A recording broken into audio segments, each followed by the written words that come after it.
Hello everyone, welcome back to needle and craft.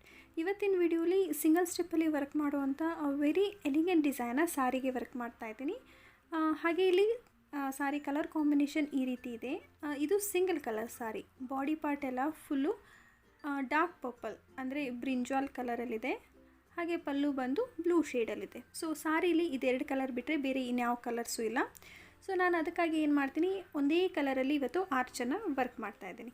So ಇವತ್ತು ನಾನು work ಮಾಡುವಂಥ design ನೀವು ಖಂಡಿತ ಸಿಂಗಲ್ ಕಲರ್ ಸಾರೀಸ್ಗೆ ಟ್ರೈ ಮಾಡ್ಬೋದು. That looks very elegant and beautiful. ಇಲ್ಲಿ ಆರ್ಚನ್ನು ನಾನು ಫುಲ್ಲು ಕಾಂಟ್ರಾಸ್ಟಾಗಿ ವರ್ಕ್ ಮಾಡ್ತಾಯಿದ್ದೀನಿ. ಅಂದರೆ ಸ್ಯಾರಿ ಬಾಡಿ ಕಲರ್ ಏನಿದೆ, ಸೊ ಆ ಕಲರಲ್ಲಿ ಆರ್ಚನ್ನು ಮಾಡಿಬಿಟ್ಟು ಆಮೇಲೆ ಒಂದೇ ಕಲರಲ್ಲಿ ಟ್ಯಾಸಲ್ನ ಟ್ರೈ ಮಾಡ್ತೀನಿ. ಖಂಡಿತ ಈ ರೀತಿಯಾದಂಥ ಟ್ರಿಕ್ಕನ್ನು ನೀವು ಯೂಸ್ ಮಾಡಿ ಟ್ರೈ ಮಾಡಿದ್ರೆ ನಿಮ್ಮ ಸಾರಿನೂ ತುಂಬ ಚೆನ್ನಾಗಿ ಕಾಣಿಸುತ್ತೆ. ಸೊ ಇಲ್ಲಿ ನಾನು 6 ಎಳೆ ಸಿಲ್ಕ್ ಥ್ರೆಡ್ ತೊಗೊಂಡಿದ್ದೀನಿ. ಹಾಗೆ ನೀಡಲ್ ನಂಬರ್ 10 ತೊಗೊತಾ ಇದ್ದೀನಿ, ಯಾವಾಗಲೂ ತೊಗೊಳೋ ಹಾಗೆ. ಜೊತೆಗೆ ಪಲ್ಲು ರೈಟ್ ಸೈಡಿಂದ ಡಿಸೈನ ಸ್ಟಾರ್ಟ್ ಮಾಡಬೇಕು. ಸೊ ಫಸ್ಟು 6 ಎಳೆ ದಾರಕ್ಕೆ ಏನು ಗಂಟು ಹಾಕ್ಕೊಂಡಿದ್ದೀವಿ ಅದನ್ನು ಪಲ್ಲುಗೆ ಫಿಕ್ಸ್ ಮಾಡಬೇಕು. ಇದಾದಮೇಲೆ 4 ಚೈನ್ಸ್ ಆಗಿ ಅದನ್ನು ಸ್ಟ್ರೇಟಾಗಿ ಇಟ್ಬಿಟ್ಟು ಸಿಂಗಲ್ ಕ್ರೋಶೆಯಿಂದ ಫಿಕ್ಸ್ ಮಾಡ್ಕೊಬೇಕು.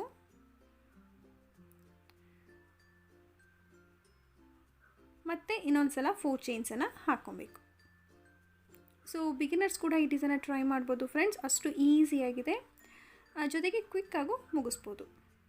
ಸೊ ಈ 4 ಚೈನು ಕೂಡ ಸ್ಟ್ರೇಟಾಗಿಟ್ಟು ಸಿಂಗಲ್ ಕ್ರೋಶೆಯಿಂದ ಫಿಕ್ಸ್ ಮಾಡ್ಕೊಳ್ಳೋಣ. ಇಲ್ಲಿ ನಾವೇನು ಮಾಡಬೇಕು, 2 ಸಲ 4 ಚೈನ್ ಆದಮೇಲೆ ಈಗ ಆರ್ಚ್ ಮಾಡೋದಕ್ಕೆ 6 ಚೈನ್ಸ್ ಹಾಕ್ಕೊಬೇಕು. ಅಂದರೆ 6 ಚೈನ್ ಹಾಕಿಬಿಟ್ಟು, ಸೊ ನಾನು ಯಾವ ಪಾಯಿಂಟ್ಗೆ 4 ಚೈನನ್ನು ಸಿಂಗಲ್ ಕ್ರೋಶೆಯಿಂದ ಫಿಕ್ಸ್ ಮಾಡಿದ್ದೆ ಅಲ್ವಾ, ಸೇಮ್ ಅದೇ ಪಾಯಿಂಟ್ಗೆ ಅಂದರೆ ಒಂದೇ ಪಾಯಿಂಟ್ಗೆ ಈ 6 ಚೈನನ್ನು ಲಾಕ್ ಮಾಡ್ಕೊಬೇಕು. ಸೊ ಈ ರೀತಿ ನಮಗೆ ಒಂದು ಸ್ಮಾಲ್ ಲೂಪ್ ಫಾರ್ಮ್ ಆಗುತ್ತೆ. ಸೊ ಇಲ್ಲಿ ಈ ಲೂಪಲ್ಲಿ ನಾವು ಆರ್ಚನ್ನು ಮಾಡೋದು. ಸೊ ಇದಾದಮೇಲೆ ಮತ್ತೆ ಇನ್ನೊಂದು ಸಲ 4 ಚೈನ್ಸ್ ಹಾಕಿ ಅದನ್ನು ಸಿಂಗಲ್ ಕ್ರೋಶೆಯಿಂದ ಬಟ್ಟೆಗೆ ಫಿಕ್ಸ್ ಮಾಡ್ಕೊಬೇಕು. ಸೊ ನೋಡಿ ಈ ರೀತಿ. ಈಗ ಆರ್ಚ್ ಮಾಡಬೇಕಲ್ವ, ಸೊ ಡಿಸೈನ ಟರ್ನ್ ಮಾಡೋಣ. ಸಿನ್ಸ್ ನಾವು ಸಿಂಗಲ್ ಸ್ಟೆಪ್ಪಲ್ಲಿ ವರ್ಕ್ ಮಾಡ್ತಾ ಇರೋದ್ರಿಂದ ಹಾಗೆ ಡಿಸೈನ ಟರ್ನ್ ಮಾಡ್ಕೊಬೇಕು. ಸೊ ಟರ್ನ್ ಮಾಡಿಕೊಂಡು ನಾವು ಲಾಕ್ ಮಾಡ್ಕೊಂಡ್ವಿ ಅಲ್ವಾ 4 ಚೈನನ್ನು, ಸೇಮ್ ಅದೇ ಪಾಯಿಂಟಿಂದ ಈ 6 ಚೈನಿಂದು ಏನು ಲೂಪ್ ಇದೆ ಅಲ್ವಾ, ಸೊ ಆ ಲೂಪ್ಗೆ ನಾವು ಡಬಲ್ ಕ್ರೋಶೇಸ್ನ ವರ್ಕ್ ಮಾಡಬೇಕು. ಸೊ ನೀಡಲ್ ಮೇಲೆ ಹೀಗೆ ಒಂದು ಸಲ ದಾರ ತೊಗೊಂಡು ಆ 6 ಚೈನ್ ಲೂಪಲ್ಲಿ ಇನ್ಸರ್ಟ್ ಮಾಡಿ ಥ್ರೆಡ್ ತೊಗೊಳ್ತೀವಿ. ಇಲ್ಲಿಂದ ಫಸ್ಟ್ 2 ಲೂಪಿಂದ ಒಂದು, ನೆಕ್ಸ್ಟ್ 2 ಲೂಪಿಂದ ಒಂದು. ಸೊ ಈ ರೀತಿಯಾಗಿ ನಾವು ಡಬಲ್ ಕ್ರೋಶೆಟ್ಸ್ನ ವರ್ಕ್ ಮಾಡಬೇಕು. ಇಲ್ಲಿ ನೀವು ಡಬಲ್ ಕ್ರೋಶೆಟ್ ಬೇಡ ಅಂತ ಹೇಳಿದ್ರೆ, ಆರ್ಚು ಇನ್ನೂ ಸ್ವಲ್ಪ ವೈಡಾಗಿ ಬೇಕು ಅಂತ ಹೇಳೋರಾದರೆ ಡಬಲ್ ಕ್ರೋಶೆಟ್ನ ಸ್ಕಿಪ್ ಮಾಡಿಕೊಂಡು ನೀವು ತ್ರಿಬಲ್ ಕ್ರೋಶೆಟ್ಸ್ ಕೂಡ ಇಲ್ಲಿ ವರ್ಕ್ ಮಾಡ್ಬೋದು. ಹಾಗೆ ನಿಮಗೆ ಇನ್ನೂ ಒಂದು ಡೌಟ್ ಕೂಡ ಬರ್ಬೋದು, ಈ 6 ಚೈನಿನ ಲೂಪಲ್ಲಿ ಎಷ್ಟು ಡಬಲ್ ಕ್ರೋಶೀಸ್ ವರ್ಕ್ ಮಾಡಬೇಕು ಅಂತ. ಸಮ್ಟೈಮ್ಸ್ ಅಂದರೆ ಕೆಲವೊಂದು ಡಿಸೈನ್ಸ್ಗೆ ಏನಾಗುತ್ತೆ, ಆ ಲೂಪ್ ಕವರ್ ಆಗೋವರೆಗೂ ಅಥವಾ ಆ ಗ್ಯಾಪ್ ಏನಿರುತ್ತೆ ಚೈನ್ ಗ್ಯಾಪು, ಅದು ಕವರ್ ಆಗೋವರೆಗೂ ಡಬಲ್ ಕ್ರೋಶೀಸ್ ಆರ್ ತ್ರಿಬಲ್ ಕ್ರೋಶೀಸ್ನ ವರ್ಕ್ ಮಾಡಿ ಅಂತ ಹೇಳ್ತೀವಿ. ಬಟ್ ಈ ಡಿಸೈನಲ್ಲಿ ನಾನು ಏನು ಹೇಳ್ತೀನಿ ಅಂದರೆ, ಆದಷ್ಟು ಆಡ್ ನಂಬರಲ್ಲಿ ಡಬಲ್ ಕ್ರೋಶೇಟ್ಸ್ನ ಇಲ್ಲಿ ವರ್ಕ್ ಮಾಡಿ. ಅಂದರೆ 9, 11, 13 ಆರ್ 15 ಈ ರೀತಿ ಆಡ್ ನಂಬರ್ಸಲ್ಲಿ ವರ್ಕ್ ಮಾಡಿ. ಬಿಕಾಸ್ ನಾನು ನೆಕ್ಸ್ಟ್ ಸ್ಟೆಪ್ಪಲ್ಲಿ ಸಿಂಗಲ್ ಬೀಡನ್ನು ಇಲ್ಲಿ ಎಕ್ಸಾಕ್ಟ್ಲಿ ಮಿಡಲ್ ಆಫ್ ದ ಆರ್ಚಲ್ಲಿ ಆ್ಯಡ್ ಮಾಡ್ತೀನಿ. ಸೊ ನಾವು ಬೀಡನ್ನು ಆ್ಯಡ್ ಮಾಡಿದ್ಮೇಲೆ ಆರ್ಚಿನ ಎರಡೂ ಕಡೆ ನಮಗೆ ಈವನ್ ಆಗಿ ಸ್ಪೇಸ್ ಬಂದು ಡಿವೈಡ್ ಆಗುತ್ತೆ. ಹಾಗಾಗಿ ಸೊ ಇಲ್ಲಿ ನಾನು ಏನು ಮಾಡಿದ್ದೀನಿ, ಟೋಟಲಾಗಿ 13 ಡಬಲ್ ಕ್ರೋಶೇಸ್ನ ವರ್ಕ್ ಮಾಡಿದ್ದೀನಿ. ಸೊ ನೀವು ಇನ್ನೂ ಜಾಸ್ತಿ ಕೂಡ ವರ್ಕ್ ಮಾಡ್ಬೋದು. ಸೊ ಇದಿಷ್ಟು ಆದಮೇಲೆ ಈ ಕಡೆ ಏನು 4 ಚೈನಿಂದು ಲಾಕ್ ಇರುತ್ತೆ ಅಲ್ವಾ, ಸೊ ಆ ಲಾಕ್ ಮೇಲೆ ಲಾಕ್ ಮಾಡಿಕೊಂಡು ಹಾಗೆ ಡಿಸೈನ ಫ್ರಂಟಿಗೆ ಟರ್ನ್ ಮಾಡಬೇಕು. ಸೊ ನೋಡಿ, ಇದು ಫ್ರಂಟಿಂದ ಡಿಸೈನು ಈ ರೀತಿ ಕಾಣಿಸುತ್ತೆ.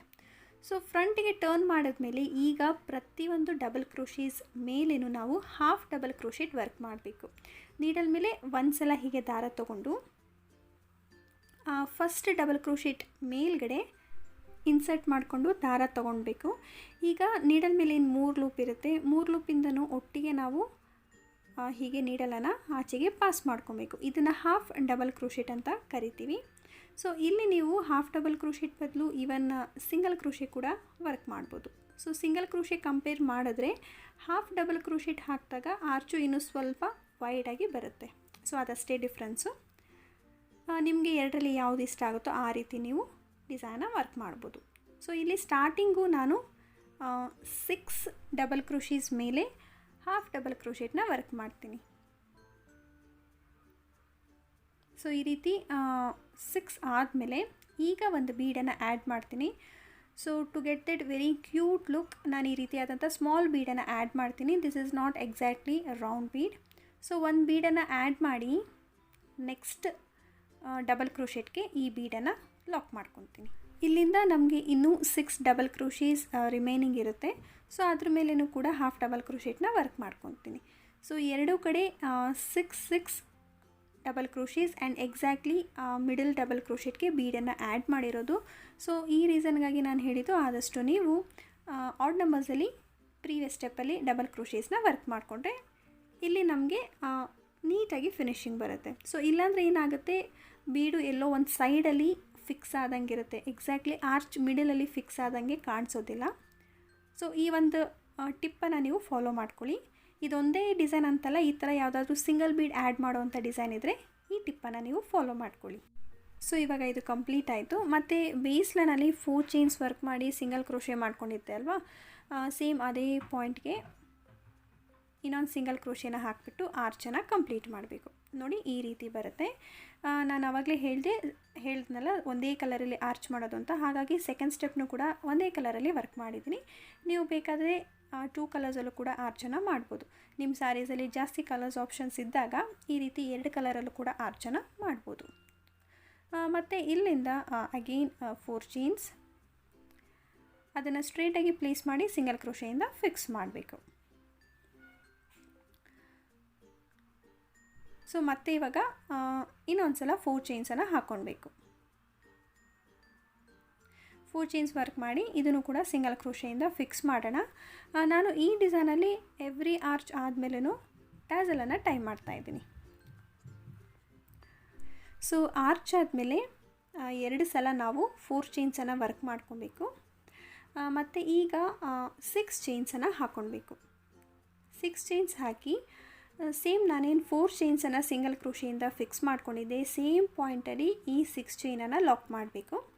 ಸೊ ಲಾಕ್ ಆದಮೇಲೆ ಮತ್ತೆ ಇನ್ನೊಂದು ಸಲ 4 ಚೈನ್ಸ್ ವರ್ಕ್ ಮಾಡಿಕೊಂಡು ಅದನ್ನು ಕೂಡ ಸಿಂಗಲ್ ಕ್ರೋಶೆಯಿಂದ ಫಿಕ್ಸ್ ಮಾಡೋಣ. ನೋಡಿ ಈ ರೀತಿ. ಈಗ ಏನು ಮಾಡಬೇಕು, ಆರ್ಚ್ ಮಾಡೋದಕ್ಕೆ ಡಿಸೈನ್ನ ಟರ್ನ್ ಮಾಡಬೇಕು. ಸೊ ಟರ್ನ್ ಮಾಡಿಕೊಂಡು ಈಗಷ್ಟೇ ಏನು ಸಿಂಗಲ್ ಕ್ರೋಶೆ ಮಾಡಿದ್ದೆ ಅಲ್ವಾ, ಸೊ ಅದೇ ಪಾಯಿಂಟಿಂದನೇ ಈ 6 ಚೈನ್ ಗ್ಯಾಪಲ್ಲಿ ಡಬಲ್ ಕ್ರೋಶೇಸ್ನ ವರ್ಕ್ ಮಾಡಬೇಕು. ಸೊ ಫಸ್ಟ್ ಆರ್ಚಲ್ಲಿ ನೀವು ನೋಡ್ಕೊಬೇಕು ಎಷ್ಟು ಡಬಲ್ ಕ್ರೋಶೇಸ್ ಹಾಕಿರ್ತೀರ. ಪ್ರತಿಯೊಂದು ಆರ್ಚ್ಗೂ ಸೇಮ್ ಕೌಂಟಿಂಗ್ಸನ್ನು ಮೇಂಟೈನ್ ಮಾಡಬೇಕಾಗುತ್ತೆ.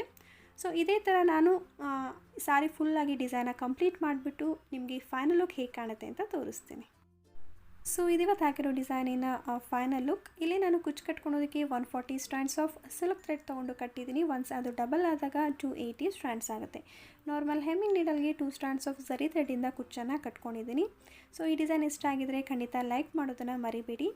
ಸೊ ವೆರಿ ಕ್ವಿಕ್ಕಾಗಿ ಮುಗಿಸ್ಬೋದು, ಕಮ್ಮಿ ಟೈಮಲ್ಲಿ ವಿತಿನ್ 3 ಅವರ್ಸಲ್ಲಿ ನಾವು ಫುಲ್ ಸ್ಯಾರಿನ ಕಂಪ್ಲೀಟ್ ಮಾಡಿ ಮುಗಿಸ್ಬೋದು.